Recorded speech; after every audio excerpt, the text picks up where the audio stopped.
Hi, good morning. Welcome to Authors Talk by Trishna. Vishnu की तिजोरी the vault of Vishnu Hindi में आप सभी का स्वागत है। अगर आप सभी पहली बार मेरे चैनल पर आए हैं तो मेरे चैनल को लाइक, शेयर, सब्सक्राइब ज़रूर करें। चलिए आइए सुनते हैं एपिसोड 61। छोटी सी दुकान अनु के घर के पास ही थी और दुकान का मालिक हर ग्राहक को उसके नाम से जानता था। वह दुकान पर नियमित रूप से आती थी और अपने पिता के साथ खाने में वह यहाँ से खरीदे गए घोल का इस्तेमाल करके खाना बनाती थी। ये निश्चित रूप से दुनिया का सबसे अच्छा घोल था और वह इसके बिना खाना बनाने से इनकार कर देती थी। दुकान बेहद मामूली थी, इस हद तक कि कोई इसे पूरी तरह से अनदेखा कर सकता था। बाहर लकड़ी का एक साइन बोर्ड पर तमिल में परिवार का नाम लिखा हुआ था। रात में परिसर में जंग लगा हुआ रोलिंग शटर गिरा दिया गया, लेकिन शायद ही कभी बंद किया जाता था। अंदर फर्श और दीवारों पर ग्रे सिरेमिक टाइलें लगी हुई थीं, जिन्हें काम के दिन के अंत में भाप से भरे गर्म पानी से धोया जा सकता था। यहाँ सफाई को ईश्वरीयता से कमतर माना जाता था। एक दीवार पर श्री वरदराज पेरुमल मंदिर में देवता की तस्वीर थी, जिसमें एक छोटी सी शेल्फ थी जिस पर सुबह एक अगरबत्ती जलाई जाती थी। दुकान के सामने की ओर एक लकड़ी का काउंटर था जहां से दिन भर का खाना बेचा जाता था। दुकान का स्टॉक आम तौर पर सुबह 10 बजे तक खत्म हो जाता था और नियमित ग्राहक जानते थे कि अगर वे इसके बाद पहुंचे तो खाली हाथ लौटेंगे।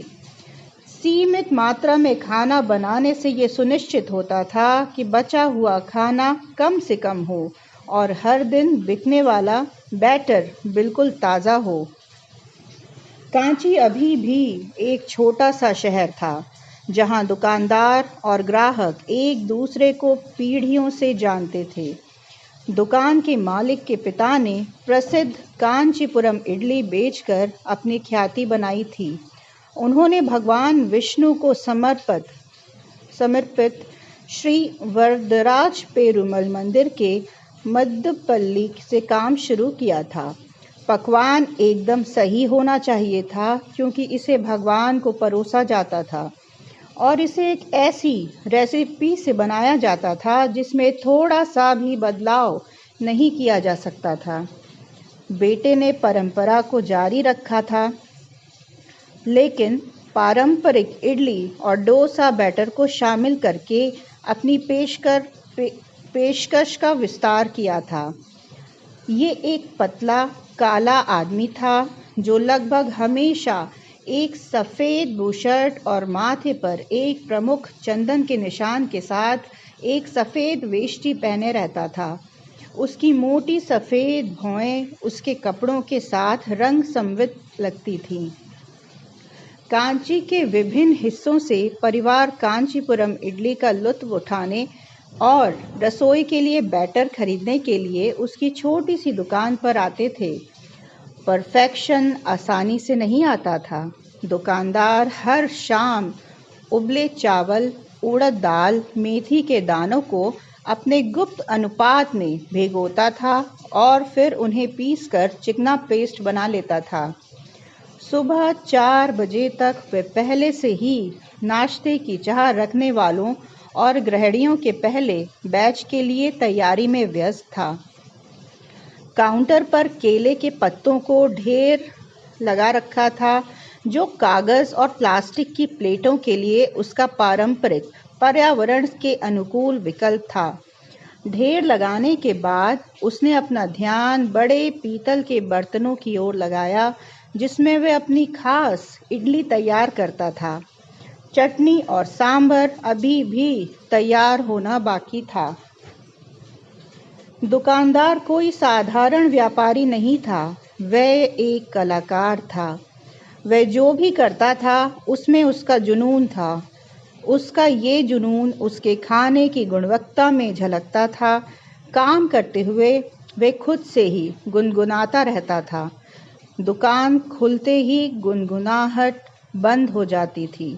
जैसे ही ग्राहक दुकान में आना शुरू करते थे, वह उनका नाम लेकर उनका अभिवादन करने और उनके परिवारों के बारे में पूछने में व्यस्त हो जाता था। जो कोई ग्राहक घोल का इस्तेमाल करने के तरीके के बारे में पूछता, तो वह उसे कुक बुक से भी ज़्यादा जानकारी देता था। लेकिन दैनिक दिनचर्या की हलचल शुरू होने से पहले वह दुकानदार दुकान के अंदर अकेला था, या ऐसा उसने सोचा। वह उस अजनबी को देखने में चूक गया था जो पहले से ही अंदर था। एक मोटा आदमी जिसके हाथ जेब में थे। जब उसने उसकी ओर देखा, काउंटर पर हाथ फिराते हुए ये देखने के लिए कि कहीं धूल तो नहीं जमी है। अभी हमने काम शुरू नहीं किया है भाई, उसने कहा। 1 घंटे बाद वापस आना। वह मोटा आदमी हिला नहीं। दुकानदार को आश्चर्य हुआ कि क्या वह उसकी बात समझ गया है, या फिर उसे समझ में आ गया है कि अभी कुछ भी तैयारी नहीं हुई है। उस आदमी के दाहिने हाथ में एक बंदूक थी, जिसका आकार उसकी जेब से भी दिखाई दे रहा था। दुकानदार घबरा गया। उसने कभी बंदूक नहीं देखी थी, सिवाय तमिल फिल्मों में जो वह अपने परिवार के साथ टीवी पर देखता था। उसका जीवन सरल और संयमित था। ठग उससे क्या चाहता था? तुम कैश ड्रॉअर खोल सकते हो और जो कुछ भी है उसे ले जा सकते हो, उसने घबराते हुए कहा। ये ज़्यादा नहीं है। इस दुकान के अंदर चोरी करने के लिए बहुत कम है। मुझे तुम्हारा पैसा नहीं चाहिए, घुसपैठिया बोला। ना ही मैं तुम्हें चोट पहुंचाना चाहता हूँ। जैसा मैं कहूँ वैसा करो और तुम ठीक हो जाओगे। आखिर तुम्हें क्या चाहिए? दुकानदार ने सावधानी से पूछा। उस आदमी ने एक शीशी निकाली जिसमें सफ़ेद दानेदार पाउडर था। मैं चाहता हूँ कि आप इसे एक खास तरह के घोल में मिला दें। एपिसोड 62। रात के करीब 11 बजे थे जब पाम ने जर्नी टू द वेस्ट पढ़ना समाप्त किया। वह लिविंग रूम के फर्श पर बैठी थी। सोफा उसकी पीठ को सहारा दे रहा था। किताब आकर्षक निकली, हालांकि कई बार थोड़ी उबाऊ भी। उसने सोचा कि इसका बेहतर शीर्षक भिक्षु और बंदर होता। एक और बंदर ने सोचा कि भिक्षु के मांस का एक टुकड़ा खाने से वह अमर हो सकता है। दूसरी ओर भिक्षु को बंदर की ज़रूरत थी, जिसके पास उड़ने, अदृश्य होने और अन्य आकृतियों में बदलने की शक्ति थी, ताकि वह ड्रैगन, लुटेरों, आत्माओं और दुष्ट जादूगरों से लड़ सके जो उनकी खोज को बाधित कर सकते थे। लेकिन इसमें सबसे बड़ा सबक क्या है? और अमरता के प्रति ये जुनून क्यों? एक महान भिक्षु को अपनी यात्रा पर एक अलौकिक बंदर ही क्यों चाहिए था? पुस्तक में कौन सा गहरा रहस्य छिपा है? उसने लेखक व चैंगेन के लिए गूगल पर त्वरित खोज की। उसके बारे में बहुत कम जानकारी थी। वह 16वीं शताब्दी में कहीं रहता था और अपने पिता के साथ साहित्य में रुचि रखता था। वह कई मौक़ों पर इंपीरियल यूनिवर्सिटी की परीक्षा में बैठा, लेकिन असफल रहा प्रवेश पाने में। जब तक वह अंत में सफल न हुआ, तब तक वह अधेड़ हो चुका था। उसने बीजिंग और चांगशिंग में आधिकारिक पदभार संभाला, लेकिन उसे काम उबाऊ लगा। उसने अपने बाकी के दिन कहानियाँ और कविताएं लिखने में बिताया। उनकी सबसे प्रसिद्ध रचना जर्नी टू द वेस्ट एक छड़ा नाम से प्रकाशित हुई थी। ऐसा क्यों है? फंतासी और रोमांस से भरे इस उपन्यास में कौन सा रहस्य उद्घाटन था, इसके लिए लेखक को खुद को गुमनाम रखना पड़ा। पाम की सबसे बड़ी उलझन राव के उस अनुरोध में थी जिसमें उन्होंने उनसे इस उपन्यास को पढ़ने के लिए कहा था। क्या बूढ़े आदमी ने अपना दिमाग खो दिया है? डोकलाम में हो रही घटनाओं से इस उपन्यास का क्या संबंध है? मुझे हजारों शब्दों से होकर गुजरने की क्या जरूरत थी, सिर्फ चीनी क्लासिक्स की सराहना पाने के लिए? पाम अपनी माँ से बेखबर थी, जो सोफे पर बैठी हुई टीवी सीरियल देख रही थी। उसका वॉल्यूम लगभग म्यूट कर दिया था ताकि पाम को कोई परेशानी ना हो। उसने देखा कि उसके स्मार्टफोन की स्क्रीन चमक रही थी। मार्क कॉल कर रहा था। उसने कंप्यूटर को एक तरफ रख दिया और उसका कॉल उठाया। मार्क ने पूछा कि क्या वे मिलना चाहेगी। उसने अपनी घड़ी देखी, देर हो चुकी थी, लेकिन इतनी भी देर नहीं हुई। वे रात भर खुले रहने वाली स्ट्रीट ईटरी में मिलने के लिए सहमत हुए, जो दिल्ली में कई मशहूर ईटरी में से एक है। उसकी माँ ने अपना चश्मा उतार दिया था और पाम को घूर रही थी। कुछ देर के लिए असहज चुप्पी छा गई। अगर वह अच्छा है तो तुम उससे क्यों नहीं बुलाती? उसकी माँ ने अचानक अपनी बेटी की शादी की संभावनाओं के लिए आशा से भरकर पूछा।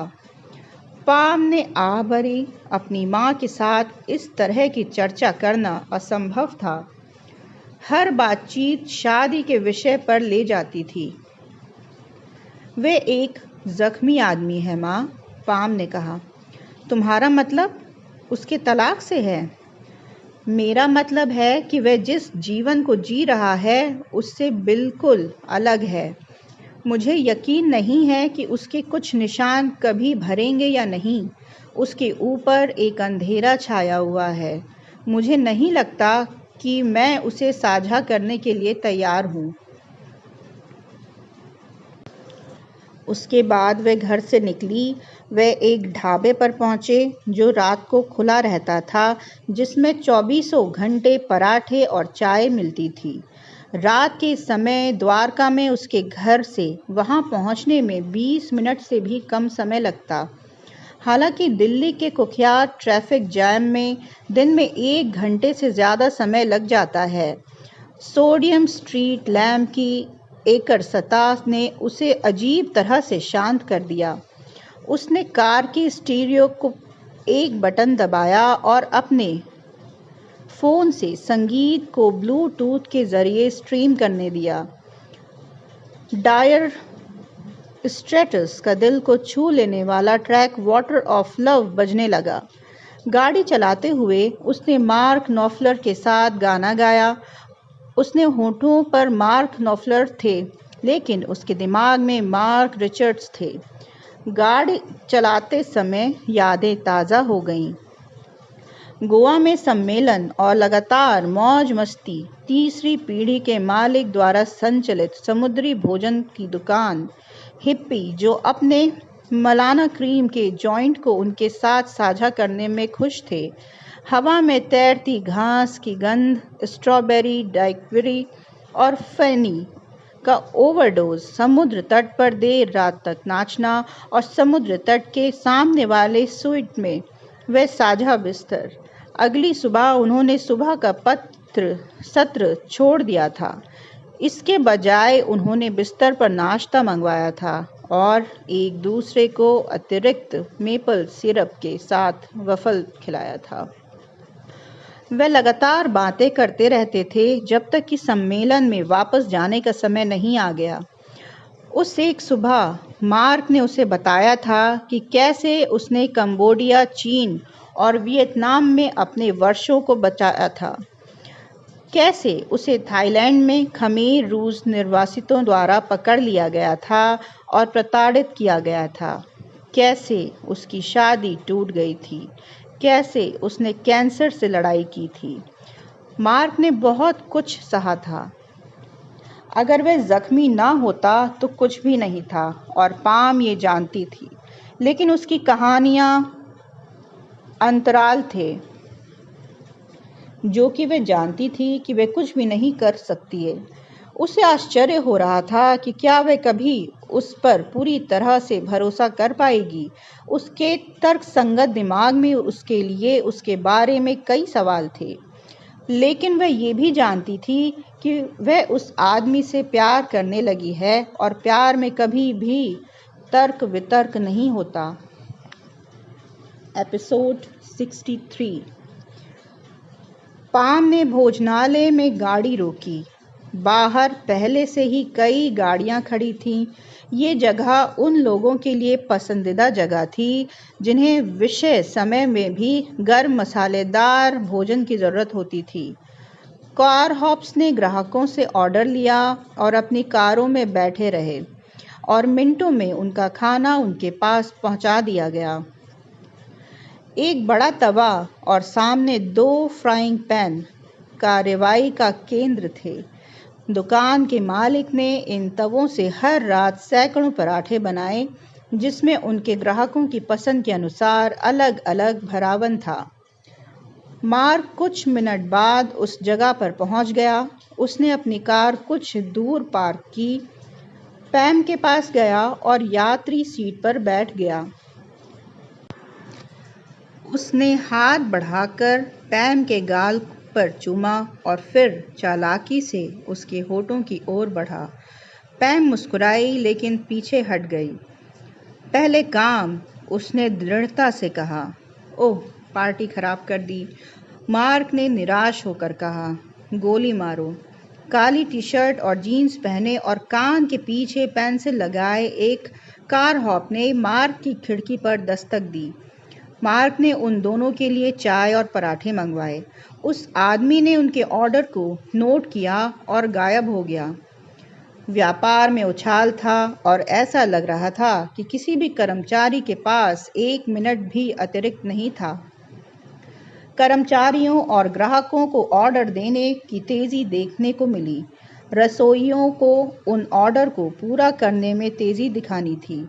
कार हॉप को प्रतीक्षा करते कारों तक ऑर्डर पहुंचाने में कुशल होना था और ग्राहकों को पता था कि उन्हें अगली कार के लिए पार्किंग की जगह जल्दी से खाली करनी होगी।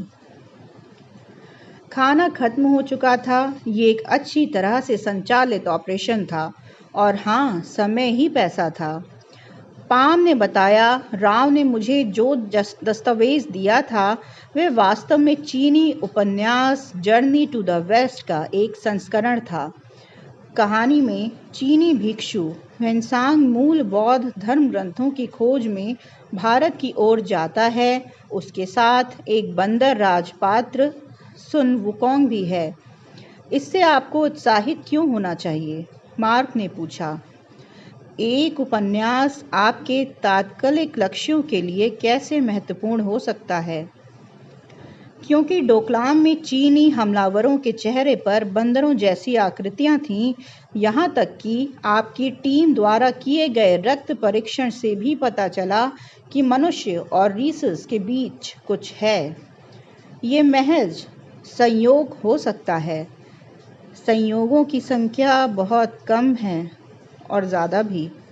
हम जानते हैं कि journey to the west Xuanzang के विषय बियानजी द्वारा लिखित एक पुराने काम the great Tang records on the western regions के साथ प्रेरित है। उस विवरण में वेन्सांग को जेड गेट से आगे रेगिस्तान पार करने में मदद करने के लिए एक व्यापारी मिला। व्यापारी का नाम बंद था। तो मार्क ने पूछा। वह समझ नहीं पाया कि पाम क्या कह रही थी। पाम ने जवाब दिया, बंधा संदिग्ध रूप से बंदर जैसा लगता है, जो हिंदी में बंदर के लिए इस्तेमाल होने वाला शब्द है। क्या ये नाम उस मूल शब्द का अपभ्रंश है? लेकिन कुछ और भी है। ये मेरे पिता से संबंधित है। क्या? मार्क ने आंखें सिकोड़ते हुए पूछा। पाम ने अपने पिता की नोटबुक खोली और उसे रोशनी में ऊपर उठाया। उसने अंत में पन्नों को पलटा और मार्क को रेखा चित्र दिखाए। मेरे पिता ने ये आकृतियां क्यों बनाई? वह कौन है? वे किसका प्रतिनिधित्व करती है और ये कहाँ से बनाई गई थी? मार्क ने चित्रों को ध्यान से देखा। आकृतियों में बंदरों जैसी विशेषताएं साफ दिख रही थीं, लेकिन क्या ये संभव नहीं था कि कर्नल खुराना सिर्फ चित्र बना रहे थे? जब मैं राव के घर से निकल रहा था तो मैंने उसके मेज पर एक छोटी सी मूर्ति देखी। पाम ने आगे कहा, मार्क के दिमाग में चल रहे विचारों से बेखबर 3 बुद्धिमान बंदर बुराई न देखने, बुराई न सुनने और बुराई न बोलने के सिद्धांत का प्रतीक हैं। हम उन्हें जापानी चरित्रों के रूप में सोचते हैं, लेकिन राव के अनुसार उनकी उत्पत्ति चीन में कन्फ्यूशियस की आचार संहिता में है। इतने सारे संबंध सभी बंदरों की ओर वापस ले जाते हैं।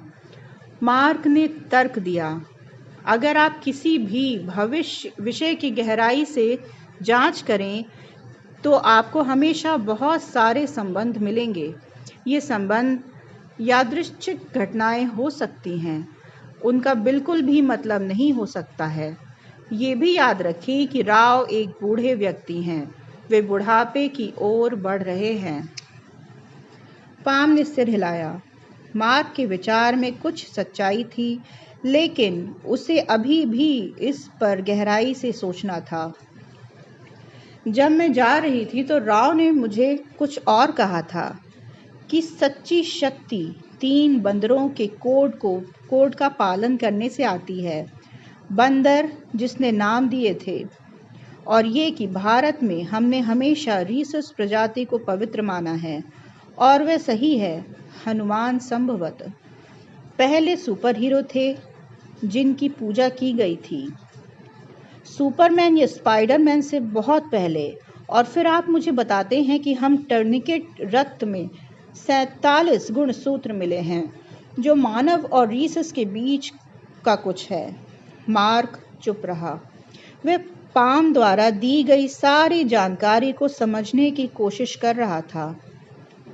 पाम अपने स्मार्टफोन पर कुछ खोज रही थी। तुम क्या खोज रही हो? मार्क ने पूछा। ये उसने मार्क को फ़ोन देते हुए कहा। ये बीजिंग के नेशनल साइंस रिव्यू का एक लेख था। मार्क ने ऊपर सारांश देखा। चीनी शोधकर्ताओं ने MCPH1 जीन की मानव प्रतियां ली थीं, जिन्हें महत्वपूर्ण भूमिका निभाने वाला माना जाता है। मानव मस्तिष्क के विकास में महत्वपूर्ण भूमिका निभाने वाले जीन का पता लगाने के लिए शोधकर्ताओं ने इस जीन को ले जाने वाले वायरस के माध्यम से बंदर के भ्रूण में प्रवेश कराया था। क्या ये हो सकता है कि हम संशोधित बंदरों के साथ काम कर रहे हैं? पाम ने कहा। जब मार्क ने लेख की स्क्रीन किया तो फ़ोन की स्क्रीन से आने वाली रोशनी उसके अविश्वसनीय चेहरे पर चमक ला रही थी। कार वाले की दस्तक से उसकी कल्पना भंग हुई। उनके पराठे और चाय आ चुके थे। मार्क ने अपनी खिड़की खोलकर खाने की 2 छोटी ट्रे लीं और एक ट्रे पाम को थमा दी। खाने की खुशबू बहुत अच्छी थी। अचानक एक तेज़ आवाज़ हुई और पाम की खिड़की टूट गई। वह चिल्लाई क्योंकि उसे एहसास हुआ कि गोली उसके हाथ से बचकर निकल गई थी। कार वाले ने अपनी बंदूक को कसकर पकड़ लिया और फिर से पाम पर निशाना साधा, लेकिन इस बार मार्क ने अपनी उबलती हुई चाय का प्याला उस आदमी के चेहरे पर फेंक दिया। चाय के उसके चेहरे पर लगने से वह दर्दनाक चीख के साथ चिल्लाया और उसकी बंदूक ज़मीन पर गिर गई। वह जल्दी से संभल गया, लेकिन तब तक मार्क कार से बाहर निकल चुका था और उसे ज़मीन पर गिरा दिया था। पाम ने अपने शुरुआती सदमे से उबरकर अपना दरवाज़ा खोला। कार से बाहर निकलकर वह मार्क की तरफ भागी। मार्क कार शॉप पर मुक्का बरसा रहा था, जो उसके मुक्का से मुक्का मिला रहा था। आसपास की कारों में बैठे दूसरे ग्राहकों ने हंगामा देखा था, गोलियों की आवाज़ सुनी थी और सुरक्षित दूरी पर चले गए थे। मार्क ने कार हॉप की बंदूक उठाने की कोशिश की, लेकिन इससे पहले कि उसका हाथ उसे पकड़ पाता, युवा एलएलएल क्रांतिकारी ने उसे छीन लिया। एक और गोली चली और पाम ने देखा कि मार्क जमीन पर गिर गया। उसके पेट में गोली लगी थी। पाम फिसलन भरी सड़क पर फिसल गई और उसके पैर कार हॉप से टकराए, जैसे कि वह किसी प्रक्षेप्य से टकराया हो। वह फिर गिर गया और हथियार पर उसकी पकड़ ढीली पड़ गई। बंदूक उसके हाथ से उड़ गई। पाम ने अपने दाहिने हाथ से उसे पकड़ने की कोशिश की, लेकिन उसकी उंगलियों ने उसे हवा में ही पकड़ लिया और बिना किसी सचेत विचार के ट्रिगर खींच दिया। ऐसा लग रहा था जैसे उसके दिमाग में प्रोसेस करने के लिए बहुत ज़्यादा डाटा था और उसका अवचेतन उसे निर्देशित कर रहा था। गोली सीधे उसके हत्यारे के सीने में लगी। वह खून से लथपथ सड़क पर पड़ा था। पाम ने बंदूक नीचे रख दी और मार्क के बगल में घुटनों के बल बैठ गई, जो बहुत खून बह रहा था। उसने उसका सिर अपनी गोद में रख लिया और अपने दुपट्टे से खून को रोका। एम्बुलेंस बुलाओ, वह चिल्लाई। कृपया कोई मदद करो। जब उसने मार्क को अपनी बाहों में लिया तो उसकी आंखों में अनायास ही आंसू बहने लगे और वह प्रार्थना करने लगी कि जैसे उसने अपने पिता को खोया है, वैसे ही वह उसे भी न खोए। एपिसोड 64। बर्फीले पहाड़ों की ढलानों से नीचे उतरते हुए हम चमकती रोशनी के स्थान के पास पहुंचे। हर कदम हमें दो विशाल मूर्तियों के करीब ले गया, जो खड़ी चट्टानों में उकेरी गई थीं। चमकती रोशनी का स्थान एक हरी भरी घाटी थी, जो बहुत समृद्ध लग रही थी। जाहिर है कि इस भूमि पर कई तरह के अनाज, फल, फूल उगते थे। इसके अलावा मवेशियों, भेड़ों और घोड़ों के लिए प्रचुर मात्रा में चारागाह थे। लोग अच्छे कपड़े पहने हुए थे, फिर और ऊन के कपड़े पहने हुए थे। जब हम मूर्तियों के पास पहुंचे तो मुझे लगा कि मेरा दिल तेजी से धड़क रहा है। मैंने अपने जीवन में कभी इतना अविश्वसनीय दृश्य नहीं देखा था। कोमल मिट्टी के रंग की विशाल चट्टानें बड़ी मेहनत से बनाई गई थीं। दो विशाल आले और दो विशाल मूर्तियां बनाने के लिए तराशी गई बुद्ध का स्वरूप उनके भीतर था। जैसे जैसे हम करीब पहुंचे, हमने देखा मूर्तियां चमकीले रंग की थीं, एक नीली और दूसरी लाल रंग में। सोने के आभूषणों की वजह से वे आँखों को चकाचौंध कर देते थे। वे पहनते थे और कीमती और बुद्ध अर्ध कीमती पत्थरों से जड़े उनमें भी सोने की भरमार थी।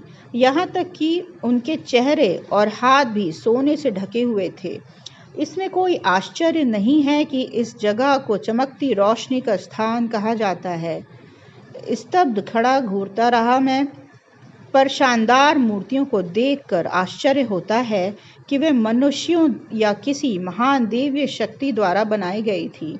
मुझे आश्चर्य हुआ, क्या इस देश के लोग जो हर दिन इन मूर्तियों को देखते थे, क्या कभी भी उस स्मारक की सराहना करने में सक्षम हो पाएंगे जो खड़ा था? भविष्य की पीढ़ियां इन महान लोगों के साथ कैसा व्यवहार करेंगी? उपक्रम। मैंने बुद्ध से रक्षा के लिए प्रार्थना की। उन्हें राजा को मेरे आगमन की सूचना मिल गई और वह पहले से ही मूर्तियों के पैर के पास था। मुझे गर्मजोशी से अभिवादन करने के बाद वह मुझे मठ में ले गया, जो इन दो विशाल दक्षिणमुखी मूर्तियों के पीछे की दीवारों में खुदा हुआ था। अब मैंने देखा कि वे अलग अलग आकार के थे। एक लगभग 175 फीट ऊंचा था और दूसरा लगभग 125 फीट। उनके बीच भिक्षुओं के कक्ष और साथ ही ध्यान और प्रार्थना के लिए हॉल थे। इनमें से प्रत्येक बुद्ध के जीवन को दर्शाते हुए जटिल चित्रों से समृद्ध रूप से जाना गया था। दो बुद्धों के 4 मील पूर्व में एक तीसरी मूर्ति होने की सूचना मिली थी, जो एक शानदार परिनिर्वाण बुद्ध थी। मुझे अपनी वापसी यात्रा पर इसकी एक झलक पाने की उम्मीद थी। चमकती रोशनी के स्थान से मैं पूर्व की ओर यात्रा करता हुआ 9000 फीट से अधिक की ऊंचाई पर सिंहकोह पर चढ़ा हुआ आगे बढ़ा। इस दर्रे ने हमें एक घाटी तक पहुंचाया जहां पहाड़ चमत्कारी रूप से अलग हो गए थे। कीपीशी का सुंदर साम्राज्य सामने आया। शानदार घाटी तीन तरफ से बर्फ से ढके पहाड़ों से घिरी हुई थी और फलों के पेड़ों, केसर, अखरोट और शहतूत से सुगंधित थी। मैंने यहाँ 100 से अधिक मठों में भिक्षुओं के बीच 6 महीने बिताए, विचारों का आदान प्रदान किया और कहानियों का आदान प्रदान किया। मठों और स्तूपों के अलावा हिंदू के प्राचीन देवताओं को समर्पित 10 विशाल मंदिर थे। राजा सूली जनजाति का एक क्षत्रिय था और हर साल वह अपने कारीगरों से बुद्ध की 18 फुट की चांदी की मूर्ति बनवाया करता था। राजा एक उदार व्यक्ति था जिन्होंने मेरी अच्छी तरह से देखभाल की। वे कियापीशी से तत्कालीन कुषाण साम्राज्य पर शासन करते थे। वे सिल्क रोड का असली चौराहा था जो पूर्व पश्चिम मार्ग पर दागिन और चांगान के बीच में था और समोकेन और इंदु के बीच उत्तर दक्षिण मार्ग पर था। पूरे राज्य में कोई भी गांधार कला के सुंदर उदाहरण देख सकता था जो पश्चिमी शैलियों और पूर्वी दर्शन का मिश्रण था। मुझे बताया गया कि बुद्ध के कपड़ों में सिलवटें और तह भी दागिन और शीलाकली कला से प्रेरित थे। लोग महान सम्राट कनिष्क के बारे में बड़े प्रेम से बात करते थे जो कई साल पहले हुए थे और जिन्होंने स्वयं को कषाण कहने वाली खानाबदोश जनजातियों की स्थिरता और समृद्धि सुनिश्चित की थी। कियापीशी के पास एक बड़ा मठ था जिसके एक अजीब नाम से जाना जाता था, बंधकों का मठ। मुझे इस नाम के बारे में आश्चर्य हुआ। ये राजा के पार्षदों में से एक था जिसने मुझे चीन के एक राजकुमार की कहानी सुनाई जिसे कनिष्क ने बंधक बना लिया था। उसे मठ में बंदी बनाकर रखा गया था, लेकिन राजा ने भिक्षुओं के अनुरोध किया था कि वे उसे एक सम्मानित अतिथि के रूप में माने। राजकुमार ने हिंदू के भिक्षुओं से उनकी शारीरिक, आध्यात्मिक और आहार संबंधी दिनचर्या से संबंधित कई बातें सीखी थी। जब वह आखिरकार रिहा हुआ और घर लौटा तो उसने भिक्षुओं के लिए एक खजाने का संदूक वापस भेजा। इसे मुख्य देवता के चरणों में दफनाया जाना था और इसे केवल चीन के किसी व्यक्ति द्वारा खोदा जाना था। अगर मठ कभी कठिन समय में पड़ गया, भिक्षु मुझे देखकर बहुत खुश हुए। उन्होंने मेरे आगमन को खजाने की खुदाई के लिए एक शुभ संकेत के रूप में देखा। मैं उनकी सहायता करने में खुश था। हमने लगभग 8 फीट खुदाई की, इससे पहले कि हमें एक तांबे का संदूक मिला जो एक शानदार टेपेस्ट्री से ढका हुआ था जिसके ऊपर एक तलवार थी। संदूक मोतियों और सोनों से लबालब भरा हुआ था जो मठ को अगले 100 सालों तक बनाए रखने के लिए पर्याप्त था।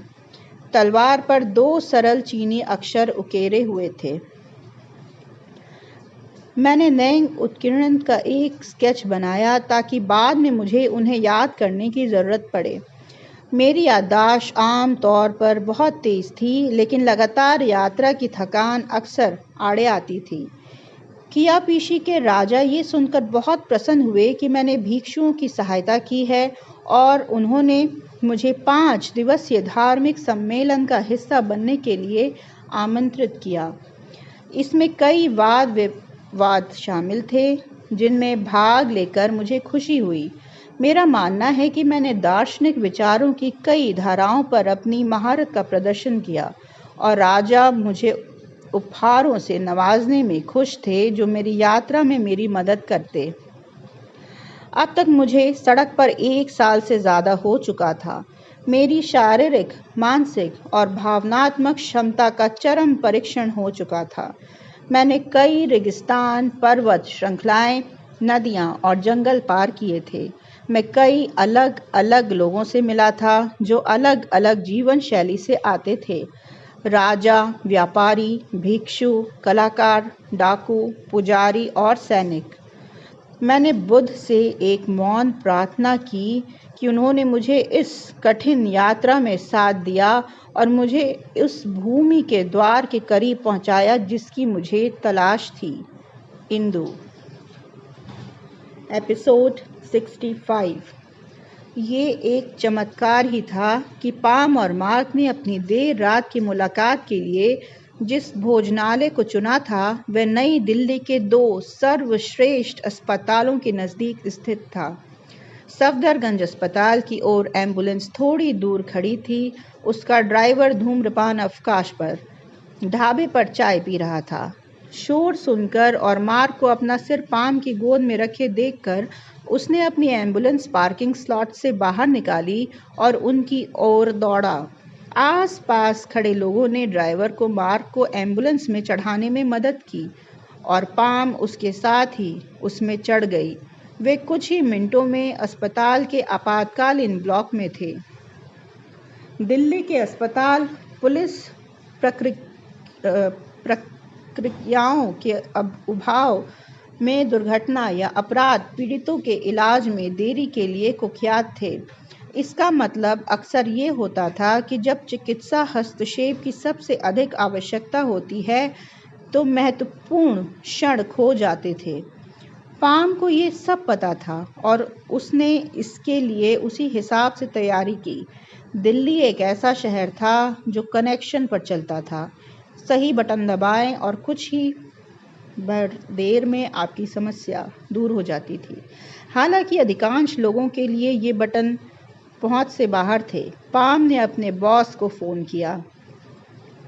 एम्बुलेंस से DRDO को बुलाया।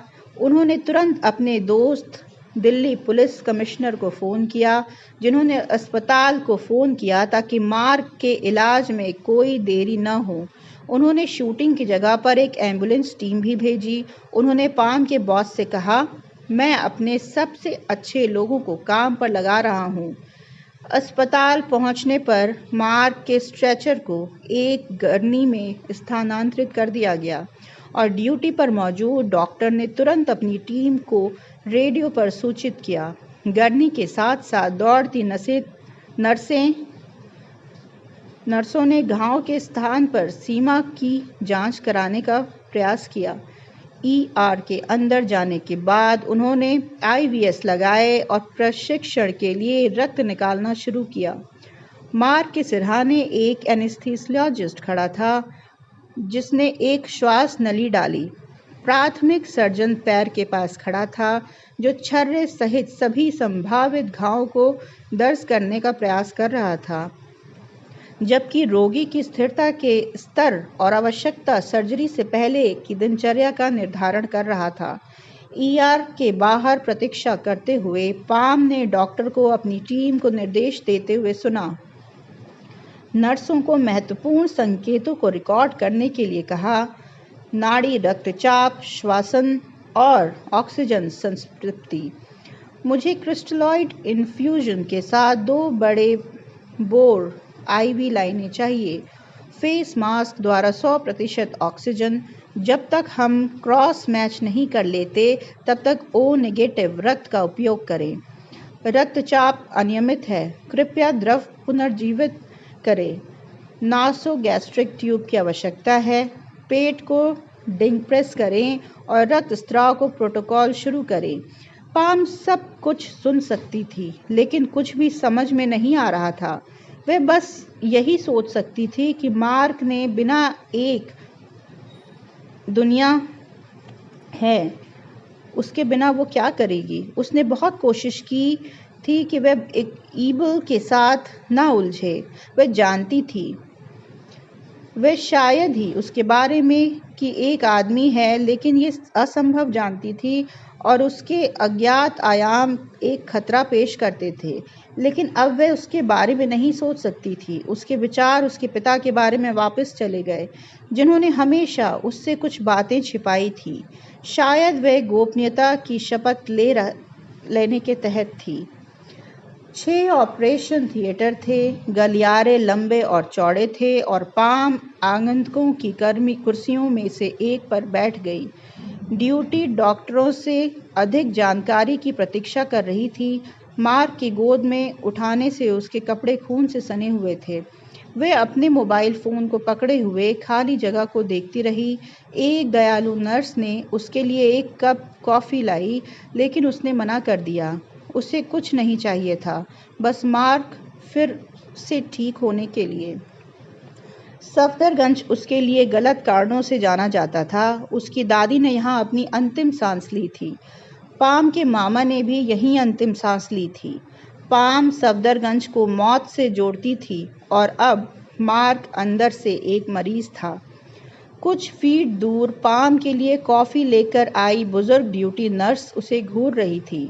उसने सफ़ेद पैंट, स्मॉक और जूते वाली नर्स के सामान्य वर्दी पहन रखी थी। उसके बाल कसकर बंधे हुए थे और उसने मोटा चश्मा पहना हुआ था। वह नर्स स्टेशन पर चली गई और लापरवाही से वह फोल्डर उठा लिया जिसमें मार्क के प्रवेश विवरण दर्ज थे। उसने जल्दी से कुछ पन्नों को पलट दिया। उसने फोल्डर को वापस डेस्क पर रख दिया और गलियारे में आगे चली गई। इससे पहले कि वह अपनी मूल प्लास्टिक आवरण में बंद एक मोबाइल फ़ोन को बाहर निकालती, उसने उसे खोला और फ़ोन चालू किया, जिसमें पहले से ही एक सिम कार्ड लगा हुआ था। फ़ोन और सिम को फेंकने से पहले सिर्फ एक बार इस्तेमाल किया गया था। दुनिया भर की खुफिया एजेंसियां अपने एजेंटों और मुखबिरों को ये बर्नर फ़ोन मुहैया कराती हैं, जिन्हें ट्रेस करना बेहद मुश्किल था। नमस्ते, उसने फ़ोन पर फुसफुसाते हुए कहा। मेरे पास एक महत्वपूर्ण जानकारी है। आप इसे आगे बढ़ाना चाह सकते हैं, शेंगली। पाम ने नर्स को न तो देखा और न ही सुना। वे एक ऐसे आदमी को घूरने में व्यस्त थी जो अजीब तरह से परिचित लग रहा था। उसे ये समझने में एक पल लगा कि अस्पताल में प्रवेश करने के क्षण से ही वह लगभग उसके साथ कदम से कदम मिलाकर चल रहा था। वह बस इतनी विचलित थी कि उसे ध्यान ही नहीं आया, क्या वह मेरा पीछा कर रहा है? आज के लिए बस इतना ही। आगे सुनते रहिए नए एपिसोड्स। उसके लिए मेरे चैनल को सब्सक्राइब करिए, लाइक करिए और कमेंट करिए। बहुत बहुत धन्यवाद।